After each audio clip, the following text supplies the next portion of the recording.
Hello, welcome to my first video. This is Alex in the Valley. We're gonna be doing a lot of Stardew challenges, fun runs, perfection. But first I thought I'd give you guys some of my top tips for starting your spring off right. There's lots to do. It can be overwhelming, lots to see. So I just kind of thought I'd go over some of the things I like to try and do to set me up right for the rest of the year. Obviously, first you want to get those parsnips started. First things first, they give you some free parsnips from Mayor Lewis. Get those guys planted down. And then what do you do from there? After you clear your farm, you plant some parsnips. Who do you go? What do you see? There's lots to do. Let's get right into it. After you get those parsnips planted down, some of those trees and rocks out of the way, you're not going to have a lot of energy left for the day. I would recommend starting to meet all the people in the town. There's a lot of people to meet, a lot of people to see. The more you talk to these people, be friends with them, start giving them gifts, the more they start giving you things back. You can get different things in the mail from all of these guys, including recipes, which become useful later on in your playthrough. And sometimes they send you food, or gems, or different things that can be useful through your run. Talking to these people every day, as much as you can, meeting all of them as soon as possible, I think is pretty critical to your first little bit of gameplay. And they all have fun storylines. You learn different things about their backstory, where they came from, kind of what they're doing in the valley, and things like that. I think it's a lot of fun to get to know these people, and then they can become future partners and spouses later on. Not only can you date one of them, you can date many of them. Any of the free bachelor and bachelorettes in this valley are you can date multiple at a time. Giving them gifts, you can learn what they like, what they dislike. Each villager has different likes, dislikes, and loved gifts. The higher on the list, so the love gifts, you get more hearts with them, which means faster they start giving you things back. Going right along with getting to know all the villagers, they will post help wanted quests on the bulletin outside of Pierre's. These quests are generally fairly simple asks. We've got in here asking for some seaweed. They're all pretty simple like this. We get fish a lot. Sometimes you get gems or wood or geodes. Sometimes they'll ask you to slay monsters. Nothing too crazy though, just a handful at a time. And then you always get money in return, and then every 3 you complete, you now get a prize ticket. Those prize tickets you can turn them into the mayor's house. He has a ticket machine that gives you a handful of different things now, ranging from the seasonal seeds to trees to books, gems, sprinklers, anything that can be useful. And then on top of getting these extra things, every 3 quests you complete, you become more friends with the villagers. You get more hearts with them because you're giving them things they want. And they never take much time out of your day, and you get a little bit extra cash on the side, which you always need, so you can start building and buying all the crops that you want. Number 3 I got for you guys is foraging. Foraging is another great no energy thing you guys can be doing within your first couple days. Highly recommend. Wander through the village, find for spring, it'll be spring onions, turnips, parsnips, and then you got your dandelions and your daffodils that are all around the valley. All but the daffodils will give you energy. Not a ton, but they'll give you some. It's free food, you guys. You gotta take what you can get. Free food, and foraging XP is one of the hardest to get throughout the game. Starting early, always a great choice. You just wander around the valley, find them, pick them up, get a little XP, get a little food for your fishing, for your mining, and then starting on the 15th of spring, the bushes around the entire valley randomly will, from the 15th to the 17th, will give you salmon berries.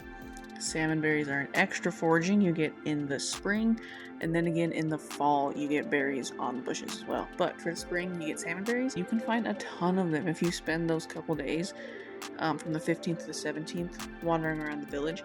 You can get a ton of free food and foraging XP. So I'd highly recommend starting on foraging as soon as you guys can. Get that free food, guys. You gotta take what you can get your first little bit in the valley. On top of foraging around the valley, there is also foraging on the beach. You can forage on that little piece of sand in front of the pier and Elliot's house, and it generally has some shells and stuff, but I would highly recommend unlocking the bridge from Elliot's house to the other side of the beach into these pond areas as soon as you can. It takes 300 wood, which sounds like a lot, but pretty easy to do in your first couple days, even a week.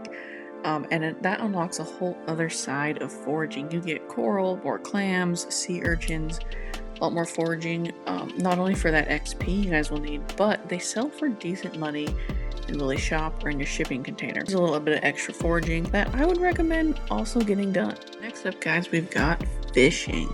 Now, fishing is one of my favorite things to do in this game. The fun little mini game. The higher the level you are, the more XP you get, the larger your bar in fishing gets, which makes it easier. It does. The first little bit of fishing can be kind of tricky to get a hang of, but I promise you, once you get a hang of it, it will become one of your favorite things to do as well. You gotta move the bar up and down, keep the fish within your green bar.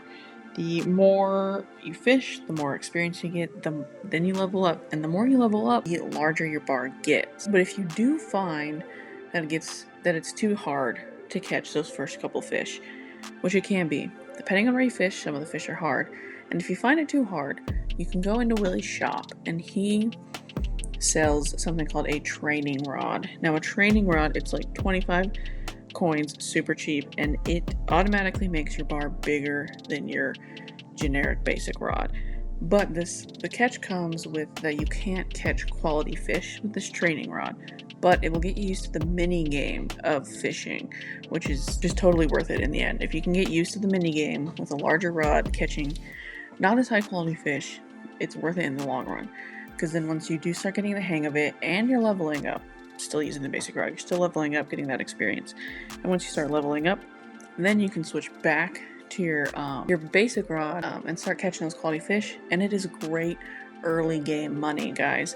There you can fish in the beach, in the mountain lake, in the river, different fish in each of those 3 areas, some overlapping, but mostly different fish, and great money. Also good food. You will need more food when you start getting into the mines and don't have a lot of money. You can go fish for it. And you're also making a lot of money, and you need money in the early game to start buying things. You need those crops, you need to upgrade your tools. Strawberries, you gotta get money for strawberries, and fishing can help you get there.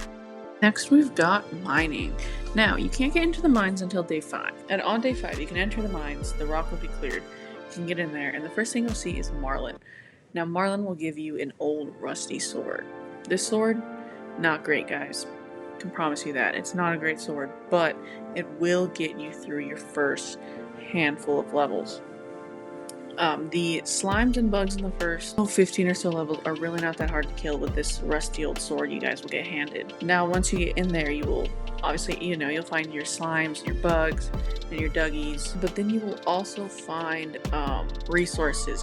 So you'll start finding copper from level 1 to the whole mines. You'll find copper the whole mines.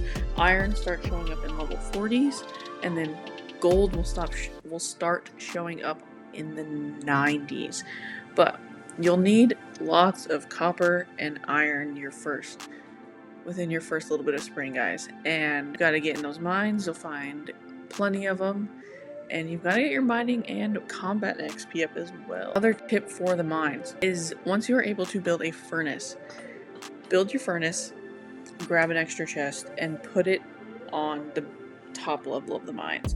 Every 5 levels, the mines will save your progress. You're able to go up an elevator to the top floor and it will save your progress. Go up every 5 levels, start smelting your copper or iron or gold, and then put anything that's taking up your inventory space in your chest. Because when you first start, you don't have a ton of inventory space, not until you buy that backpack upgrade from Pierre. So start putting the things you don't need in that chest. Just keep your food and your tools on you. Every 5 levels, go up, put it in there, and then at the end of the day, collect what you can, or come back the next morning and grab anything else that's important. But I would recommend day 5, get in those mines, and just start seeing how far you can get down. And with mining, guys, you're going to want to get your pickaxe and your axe upgraded as soon as you can. As soon as you get in those mines and you get some copper bars, take 5 copper bars to Clint, get your axe or pickaxe upgraded, whichever you feel fits best for what you guys got going on. Get that one upgraded, make sure you got enough copper ore and money, so make sure you're on that fishing game. And then grab one, swap it out, and I would grab the other. These make it so you have to hit less to knock down your trees and your rocks in the mines. It makes everything so much easier. So we've got the silo. Now you may notice you have lots of grass on your farm. You can just cut it down with a scythe and get rid of it if that's what you want, but if you are able to hold out until you are able to afford a silo and money, you guys got this in the bag. It's only $100. If you're able to get the 5 copper bars and the 10 pieces of clay that it requires, I would build that as soon as you can. Hold out on knocking down that grass, and then once it's built, take it all out. It's now going to turn that grass into hay.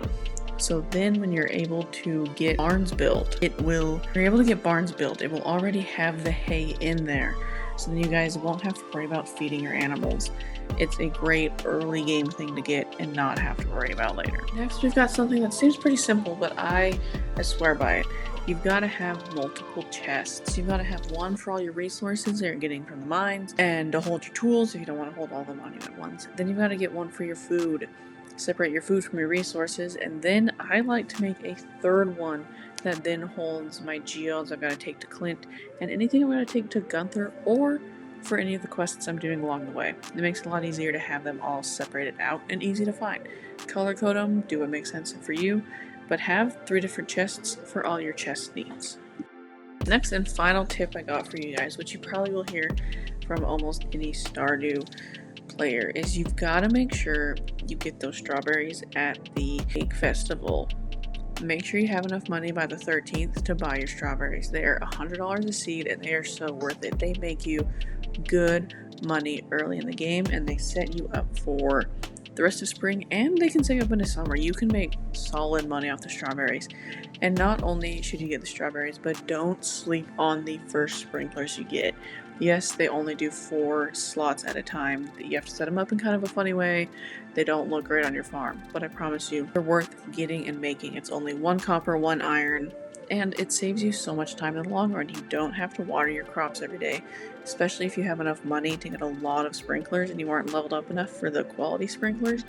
Get those regular sprinklers down on the ground, and then you save time in the morning without time and energy without having to water those every day. That would be my last tip for you guys.